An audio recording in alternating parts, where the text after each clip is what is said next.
Aloha interwebs, welcome back to my channel. Thanks for tuning in. Today is actually Saturday, and I'm in Colorado Springs at the Cinemark by Powers, and this is day 3 of the movie camp premiere weekend. So I've been up here filming for them, gonna make a promo video for them, but also make a video for my channel, and I figure I might as well squeeze in the movie review while I'm here. So it's Monday for you guys. Happy Movie Monday. It's Saturday for me. And let's talk about Star Wars. Why don't you guys take a look at the trailer and we'll talk about it when you get back, if I don't strangle myself with a quarter on this phone. Who are you?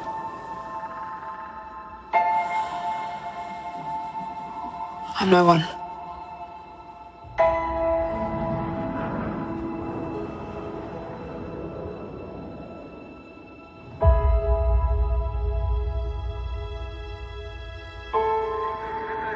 I was raised to do one thing. Alrighty, interwebs, there you go. That was a little bit of Star Wars action for you. Let's get right into it. We're going to have some spoiler situations because I want to talk about this movie. Star Wars, The Force Awakens, is actually my #1 pick on my top 5 list of most anticipated movies of 2015.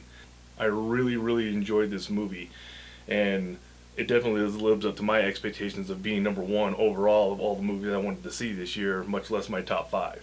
Let's get into Star Wars. Probably going to be some spoiler situations in this particular video, so if you haven't seen it and you don't want anything spoiled, go watch one of my other videos. After you see the movie, come back to this one and let's talk about it. But for now, spoiler situation, you've been warned. Since the stuff that I liked about this movie by far outweighed the things that I didn't really like about this movie, I'm just going to talk about the things that I didn't really enjoy. Because overall, I like the movie. I liked the whole feel. I liked the pace. I liked the cinematography. I liked the special effects.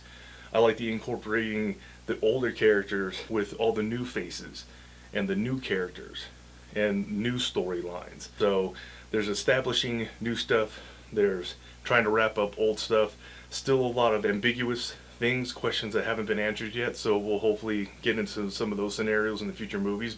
There's a couple little things that I wanted to nitpick about. One of the big things that I personally had the biggest issue with was the character of Finn. There was a lot of character choices that I found strange. You had a very contemporary, like, American, like, stereotypical American street type of language, and I just was confused as to where a stormtrooper would learn that from.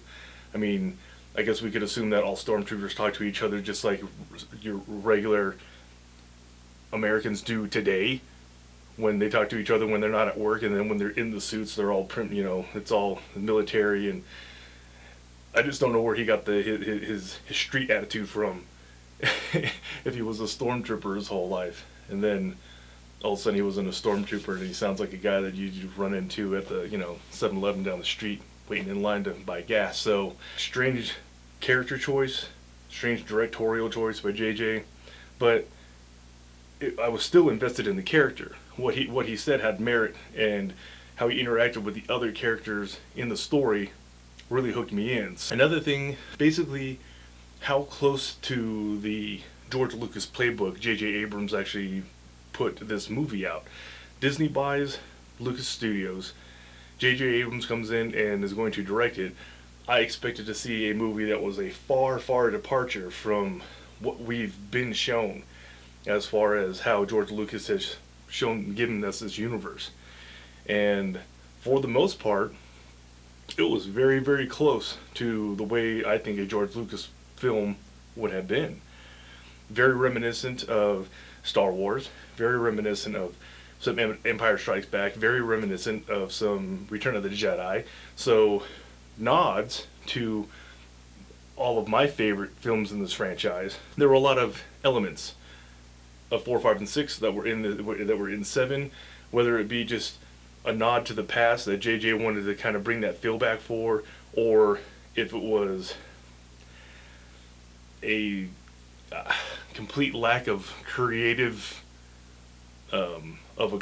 process that he just wanted to step out on his own. Hopefully the other movies kind of go their own direction, since we're not locked into the George Lucas vision of this world anymore.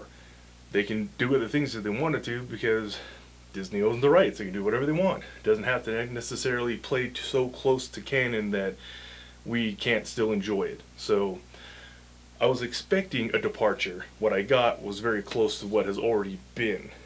Whereas a fan from the old school stuff, I was fine with because that's what I liked. But at the same time, how many Death Stars can you really blow up? I mean, they just keep getting bigger.